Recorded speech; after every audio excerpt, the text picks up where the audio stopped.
Hello, everybody. Great to be back in New York with all of our friends and some great friends outside the building, I must tell you. I want to thank all of our distinguished guests who are with us today, including members of our cabinet, Treasury Secretary Stephen Mnuchin, OMB Director Mick Mulvaney, and of course our Transportation Secretary, who's doing a fabulous job, Elaine Chao. Thank you all for doing a really incredible and creative job on what we're going to be discussing today, which is infrastructure.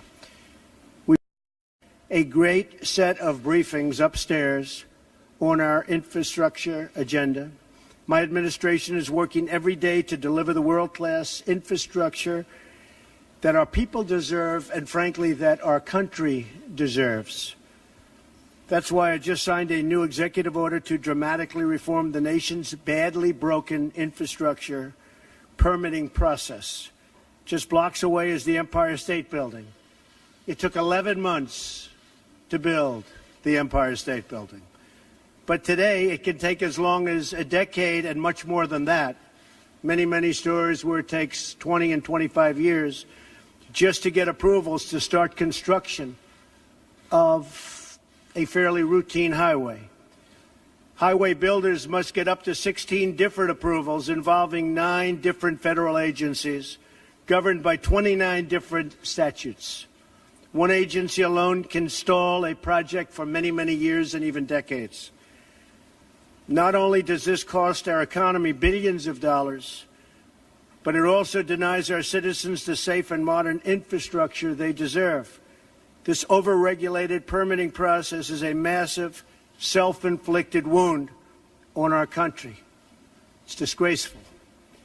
Denying our people much-needed investments in their community, and I just want to show you this because it was just shown me, and I think I'm going to show it to the media, both real and fake media, by the way.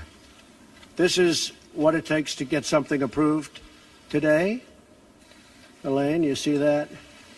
So this is what it takes. Permitting process flow chart. That's a flow chart. So that can go out to 20 years. This shows about 10. But that could go out to about 20 years to get something approved. This is for a highway. I've seen a highway recently in a certain state. I won't mention its name. It's 17 years. I could have built it for $4 or $5 million without the permitting process. It cost hundreds of millions of dollars, but it took 17 years to get it approved and many pages of environmental impact studies. This is what we will bring it down to. This is less than 2 years. This is going to happen quickly. That's what I'm signing today. This will be less than 2 years for a highway. So it's going to be quick. It's going to be a very streamlined process. And by the way, if it doesn't meet environmental safeguards, we're not going to approve it. Very simple. We're not going to approve it. So this is just, maybe this one will say, let's throw the other one away. Would anybody like it from the media? Would anybody like that long, beautiful chart? You can have it. So my executive order also requires agencies to work together efficiently by requiring one lead agency for each major infrastructure project. It also holds agencies accountable if they fail to streamline their review process. So each agency is accountable. We're going to get infrastructure built quickly, inexpensively, relatively speaking, and the permitting process will go very quickly. No longer will we tolerate one job-killing delay after another. No longer will we accept a broken system that benefits consultants and lobbyists at the expense of hardworking Americans. Now, I knew the process very well, probably better than anybody. I had to get permits for this building and many of the buildings. I built all of the buildings I built in Manhattan and many other places. And I will tell you that the consultants are rich people. They go around making it very difficult. They lobby Congress. They lobby state governments, city governments to make it very difficult so that you have to hire consultants and that you have to take years and pay them a fortune. So we're streamlining the process, and we won't be having so much of that anymore. No longer will we allow the infrastructure of our magnificent country to crumble and decay. While protecting the environment, we will build gleaming new roads, bridges, railways, waterways, tunnels, and highways. We will rebuild our country with American workers, American iron, American aluminum, American steel. We will create millions of new jobs and make millions of American dreams come true. Our infrastructure will again be the best in the world. We used to have the greatest infrastructure anywhere in the world. And today we're like a third world country. We are literally like a third world country. Our infrastructure will again be the best. And we will restore the pride in our communities, our nation. And all over the United States, we'll be proud again. So I want to thank everybody for being here. God bless you. God bless the United States. And if you have any questions, we have, Mick, you could come up here, please. Come on up. Mick Mulvaney. If you have any questions, please feel free to ask. Why do you think these CEOs are leaving your manufacturing council? Because they're not taking their job seriously as it pertains to this country. We want jobs, manufacturing in this country. If you look at some of those people that you're talking about, they're outside of the country. They're having a lot of their product made outside. If you look at Merck as an example, take a look where, take a look at where their product is made. It's made outside of our country.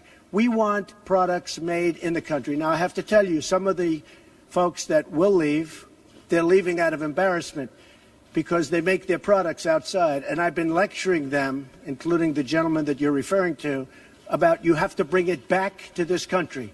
You can't do it necessarily in Ireland and all of these other places. You have to bring this work back to this country. That's what I want. I want manufacturing to be back into the United States so that American workers can benefit. Let me ask you, why did you wait so long for the last neo-Nazi? I didn't wait long. I didn't wait long. I didn't wait long. I wanted to make sure, unlike most politicians, that what I said was correct, not make a quick statement. The statement I made on Saturday, the first statement, was a fine statement, but you don't make statements that direct unless you know the fact. It takes a little while to get the facts. You still don't know the facts. And it's a very, very important process to me, and it's a very important statement. So I don't want to go quickly and just make a statement for the sake of making a political statement. I want to know the facts. If you go back to my, in fact, I brought it.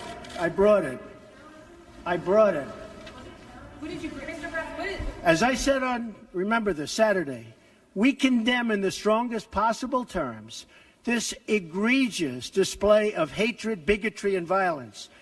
It has no place in America. And then I went on from there. Now, here's the thing. As to, excuse me, take it nice and easy. Here's the thing. When I make a statement, I like to be correct. I want the facts. This event just happened. In fact, a lot of the event didn't even happen yet as we were speaking. This event just happened.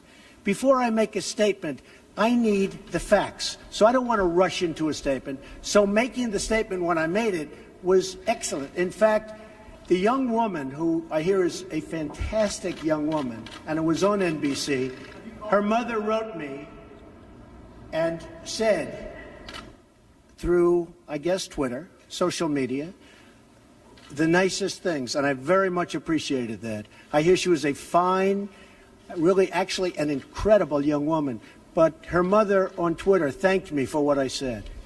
And honestly, if the press were not fake, and if it was honest, the press would have said what I said was very nice. But unlike you and unlike the media, before I make a statement, I like to know the facts. They don't. How about a couple of infrastructure questions? Was that terrorism? Say it, what? CEO of Walmart said you missed a critical opportunity to help bring the country together. Did you? Not at all. I think the country, look, you take a look. I've created over 1 million jobs since I'm president. The country is booming. The stock market is setting records. We have the highest employment numbers we've ever had in the history of our country. We're doing record business. We have the highest levels of enthusiasm. So the head of Walmart, who who's a very nice guy, was making a political statement. I mean, ask him how he's doing. I do it the same way, and you know why? Because I want to make sure, when I make a statement, that the statement is correct. And there was no way of making a correct statement that early. I had to see the facts, unlike a lot of reporters. Nazis were there. I didn't know David Duke was there. I wanted to see the facts. And the facts, as they started coming out, were very well stated. In fact, everybody said his statement was beautiful. If he would have made it sooner, that would have been good. I couldn't have made it sooner because I didn't know all of the facts. Frankly, people still don't know all of the facts. It was very important, excuse me. It was very important to me to get the facts out and correctly. Because if I would have made a fast statement, and the first statement was made without knowing much other than what we were seeing. The second statement was made with knowledge, with great knowledge. There's still things, there's still things that people don't know. I want to make a statement with knowledge. I wanted to know the facts. Okay. Two questions. Was this terrorism? And can you tell us how you're feeling about your chief strategist? Well, I think the driver of the car is a disgrace to himself, his family, and this country. And that is, you can call it terrorism. You can call it murder. You can call it whatever you want. I would just call it as the fastest one to come up with a good verdict. That's what I'd call it. Because there is a question. Is it murder? Is it terrorism? And then you get into legal semantics. The driver of the car is a murderer. And what he did was a horrible, horrible, inexcusable thing. Can you tell us how you're feeling about your chief strategist, Mr. Bannon? Can you talk about that? I would echo Maggie's question. Steve Bannon is... I never spoke to Mr. Bannon about it. Can you tell us broadly what do you still have confidence in Well, we'll Steve? see. And look, I like Mr. Bannon. He's a friend of mine. But Mr. Bannon came on very late. You know that. I went through 17 senators, governors, and I won all the primaries. Mr. Bannon came on very much later than that. And I like him. He's a good man.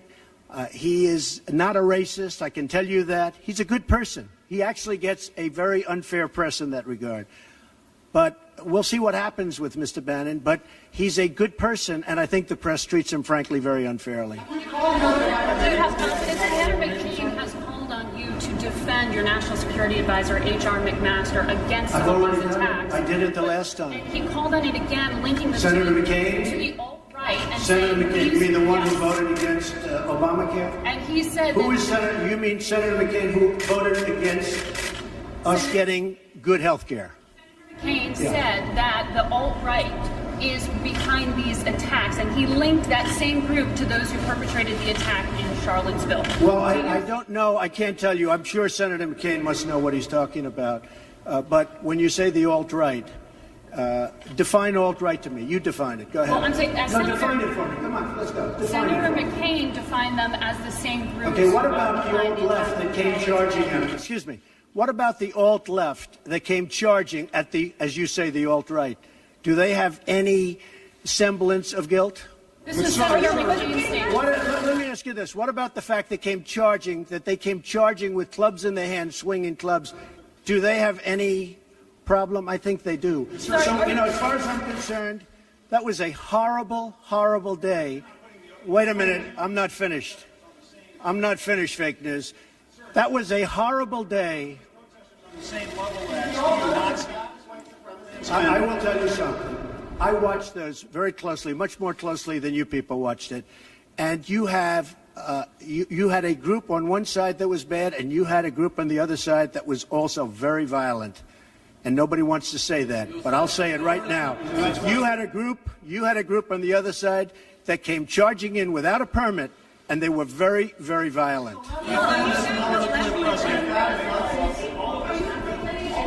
Go ahead. Do you think that what you call the alt-left is the same as neo-Nazis?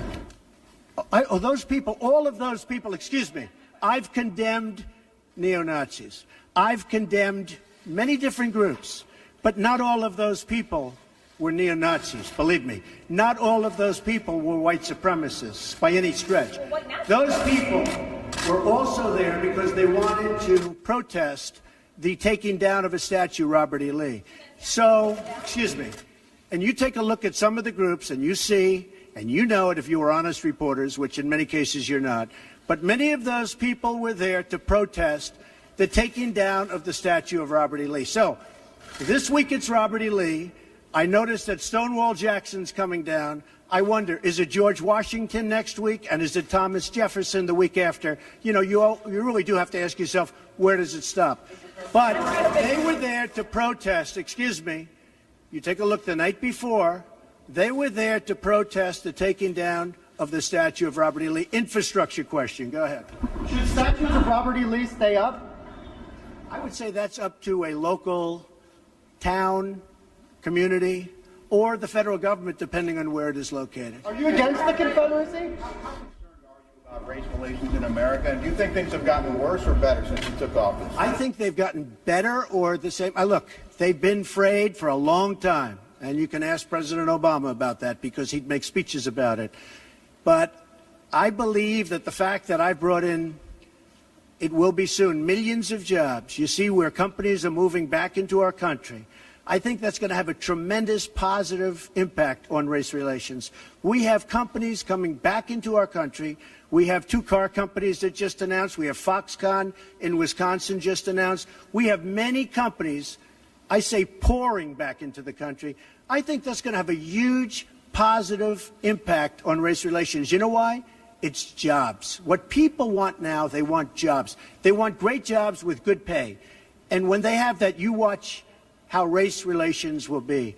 And I'll tell you, we're spending a lot of money on the inner cities. We're fixing the inner cities. We're doing far more than anybody's done with respect to the inner cities. It's a priority for me, and it's very important. Mr. President, are you putting what you're calling the alt-left and white supremacists on the same moral plane? I'm not putting anybody on a moral plane. What I'm saying is this. You had a group on one side and you had a group on the other, and they came at each other with clubs, and it was vicious, and it was horrible, and it was a horrible thing to watch. But there is another side. There was a group on this side, you can call them the left, you've just called them the left, that came violently attacking the other group. So you can say what you want, but that's the way it is. On both sides, sir? You said there was hatred, there was violence on both sides. Well, I do think there's blame. Yes, I think there's blame on both sides. You look at both sides. I think there's blame on both sides, and I have no doubt about it, and you don't have any doubt about it either. And if you reported it accurately, you would say. Kill the person. Heather hired Charlottesville. They showed up in Charlottesville Excuse me. to protest. Excuse me. They didn't put themselves down as you, and you had some very bad people in that group. But you also had people that were very fine people on both sides. You had people in that group, excuse me, I saw the same pictures as you did. You had people in that group that were there to protest the taking down of, to them, a very, very important statue and the renaming of a park from Robert E. Lee to another name. Robert E. Lee are not the same. Well, no, George Washington was a slave owner. Was George Washington a slave owner? So will George Washington now lose his status? Are we going to take down, excuse me, are we going to take down statues to George Washington? How about Thomas Jefferson? What do you think of Thomas Jefferson? You like him? Okay, good. Are we going to take down the statue? Because he was a major slave owner. Now we're going to take down his statue. So you know what? It's fine. You're changing history, you're changing culture, and you had people, and I'm not talking about the neo-Nazis and the white nationalists, because they should be condemned totally. But you had many people in that group other than neo-Nazis and white nationalists, okay? And the press has treated them absolutely unfairly. Now, in the other group also, you had some fine people, but you also had troublemakers, and you see them come with the black outfits and with the helmets and with the baseball bats. You had a lot of bad people in the other group too. Treated unfairly, sir. I'm sorry, I just didn't understand what you were saying. You were saying the press has treated white nationalists unfairly? No, I just didn't understand what you were saying. No. There were people in that rally, and I looked the night before. If you look, there were people protesting very quietly the taking down of the statue of Robert E. Lee. I'm sure in that group there were some bad ones. The following day it looked like they had some rough, bad people, neo-Nazis, white nationalists, whatever you want to call them. But you had a lot of people in that group that were there to innocently protest and very legally protest because, you know, I don't know if you know, they had a permit.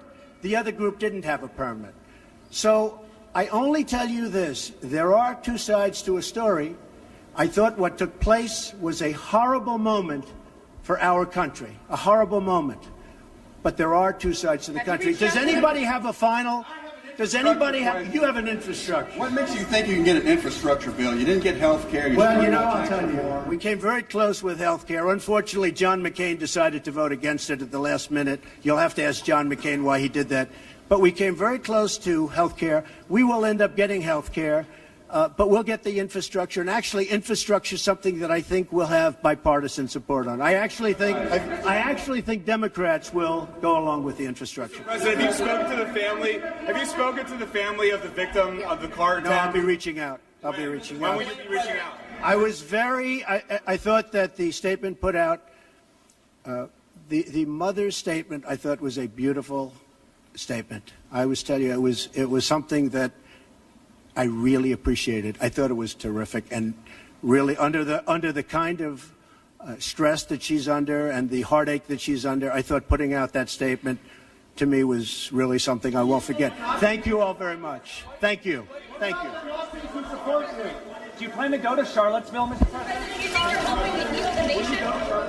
I own a house in Charlottesville. Will you go to? Does anyone know I own a house in Charlottesville? Where is it? Oh boy, it's going to be. It's in Charlottesville. You'll see. Is it near the winery or something? It is the winery. Will you go to visit to try to? I mean, I know a lot about Charlottesville. Charlottesville is a great place that's been very badly hurt over the last couple of days.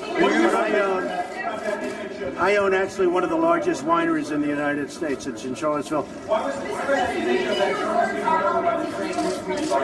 do you think needs to be done to overcome the racial divides? Well, I really think jobs can have a big impact. I think if we continue to create jobs, over 1 million, substantially more than 1 million, and you see just the other day, the car companies coming in with Fox, Fox. I think if we continue to create jobs at levels that I'm creating jobs, I think that's going to have a tremendous impact, positive impact on race relations. And what you said today, how do you think that will impact the racial? Because the people are going to be working, they're going to be making a lot of money, much more money than I ever thought possible. Your remarks that's going to happen. And the other thing, very important, I believe wages will start going up. They haven't gone up for a long time. I believe wages now, because the economy is doing so well with respect to employment and unemployment, I believe wages will start to go up. I think that'll have a tremendously positive impact on race relations. Why haven't they been